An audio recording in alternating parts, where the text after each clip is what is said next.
Angry Joe here with Todd from Hi-Rez Studios, here to talk about Tribes Ascend. Now this game is announced to come out for Windows and Xbox 360? Well, PC only. We're just focused on the PC release, so it's going to be free to play and PC release. We're looking at consoles in the future, but right now, 100% PC. Okay, because I thought it was originally announced like as an Xbox Live game with freemium content. Was that not possible? Yeah, originally we were looking at that, but once we decided we wanted to go free to play, then we decided the PC was the best platform for that. So we're still in discussions with both Microsoft and Sony, but right now it's PC. Okay, well, as we all know, I mean, the name is Tribes. This is a very, very storied franchise. The first one came out in, what was it, 1998. That's right. It's been a long time for Tribes fans out there. Can you sort of pitch your game to the old school hardcore fans? Like, what are the top 3 features that you think your game is strong in? Set your game apart. Okay, well, for people that are not familiar with Tribes, of course, it's jetpacks. So a lot of vertical motion, high speed, and big open maps with a lot of teamwork, base defense and generator gameplay. For people that are familiar with Tribes, they're definitely going to get the feeling that they got when they first played Tribes. You know, that's right. It plays like an internet sport. I mean, it's fast-paced. But what are the disc things? launchers. Yeah, disc launchers. But the things that we add in Ascend, to your question, you know, what's really new with Ascend is a few things. One is there's even more weapons. So there's all the weapons that they remember, but we add new weapons, including ballistic weapons like SMGs and pistols, those sort of things. Number 2, it is class-based. So rather than everyone walking around kind of with the same build of chain guns or disc launchers, we offer a bunch of different classes so people can really specialize. So How many classes? there's 9 in what we're playing here at PAX, but when we go to beta and release, we expect to have 15, and we'll add more after that. So we're always going to be adding classes even after we release.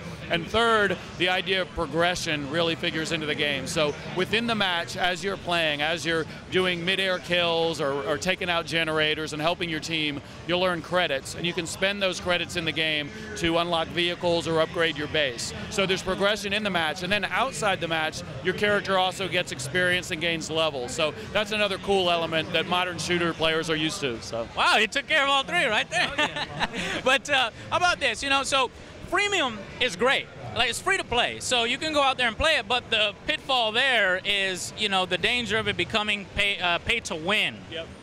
You know, what kind of things are you buying in Tribes Ascend? Like, I mean, if I love the game, I'm going to buy content for it, you know? So what can we buy? Yeah, that's a great question. So at Hi-Rez, we're very concerned about pay to win. We definitely don't want our games to be pay for power, pay to win. So you will not be able to just buy a spin fuser that shoots more powerful exploding blue discs, right? That would be bad. So what we're doing is a very balanced approach, and so there's really 3 things that you can buy in the game.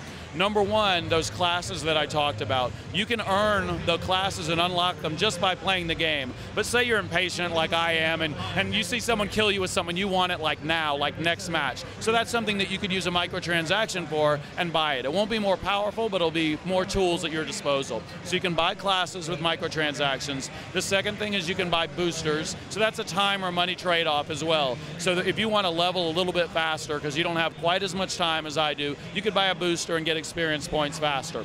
The third thing would be cosmetic items, which a lot of games do. So if you want to skin yourself to look differently, maybe get a weapon skin, it's self-expression, right? You love the game, you want to get attached to your character, customize, but not affect gameplay. So that's the third category. So those are the 3 things that we're going to do. We think that it's worked really well in our other game, Global Agenda. We think it'll work really well for Tribes Ascend. Awesome, and sounds great. So obviously there's going to be some of the original maps to help give us a nostalgic feeling. But as far as the new maps go, you talk about vehicles in them and things like that. Are there going to be any interesting, you know, is there like any wow factor there, like any sort of spaceships or something? Yeah, I mean, we're showing 4 maps here today, including one Katabatic that was from the original Tribes, another one Crossfire that was kind of inspired by an original Tribes map, Broadside. And so a lot of the maps we really tried to have ambient things going on in the background. So spaceships passing by, flock of birds, you know, while you're jetpacking through the air, you want to have some pretty scenery to look at before you take out your opponent. So we're definitely putting some of those in. And then the vehicles that you mentioned, I mean, my favorite is the Shrike from the old games. It's a single-player flying vehicle. Once it appears on the battlefield, you know, it's just another level of epicness, right? So we have that as well as the Grav Cycle and the tank. So all those things, between the aesthetics and the vehicles, definitely make it a very explosive battlefield. What kind of social elements are in the game, and how many players is it up to? Okay, so we're looking at 32 players is the max, so 16 versus 16, which is plenty of mayhem on the battlefield. Here at PAX, we're doing 12 versus 12 just because of the boost space. And then as far as social elements, we'll support things like friends list, joining with your party. Down the road, we'll support clan features because that's very important to us, as well as we're going to have high-res managed servers if you want to jump in and play a pub. Also, if you want to do ranked play with ELO skill ratings for players, we'll implement that. And then we'll also have a path for clans or players that want private servers. Dedicated? Yeah, it'll be private servers, so basically they'll be able to control who they play with and adjust some server flags. So. Okay, well, thank you very much. Thank you for taking the time to speak with us. All right, thanks, I'll Joe. see you guys on the next Angry Joe Show.